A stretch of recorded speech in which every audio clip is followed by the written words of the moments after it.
Hi! Hello all. Bhogi పండుగ, కనుమ పండుగ, సంక్రాంతి పండుగ అందరూ ఎలా జరుపుకున్నారు? మేమైతే మాత్రం చాలా అంటే చాలా బాగా జరుపుకున్నాము. సో, ఇంకా భోగి పండుగ రోజు అమ్మ వాళ్ళ ఊరైతే వెళ్ళామనమాట. ఇంకా అమ్మ వాళ్ళ ఊరు వెళ్ళిన తర్వాత ఇంకా అక్కడైతే అటుకులైతే వేస్తున్నారనమాట. సో, ఇంకా ముందు రోజు ఒక 3 డేస్ ముందే ఈ వడ్లనేవి నానబెట్టారనమాట. అంటే ఈ ఇయర్ మనకి కొత్తగా వస్తాయి కదా వడ్లు. ఆ వడ్లయితే ముందుగా నానబెట్టేసి 3 రోజుల తర్వాత ఇంక ఈ మర అయితే పెడతారనమాట.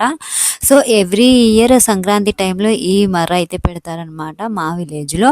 సో, ఇంక ఇవి నానబెట్టినవి ఇలా ఎండలో అయితే ఎండపోసిన తర్వాత ఇంకా అవి తీసుకువెళ్ళి ఇక్కడ పొయ్యిలాగా కనిపిస్తుంది కదా! ఆ పొయ్యిలో అయితే వేడి చేస్తున్నారు. అవి వేడి చేసిన తర్వాత ఒక గోతంలోకైతే వేసి వాటినైతే ఒక పక్కనైతే పెడుతున్నారు. ఇంక ఇవి ఈ మరలో అయితే వేస్తుంటే ఇంకా మనకి వడ్లయితే అటుకులైతే రెడీ అయిపోతాయన్నమాట.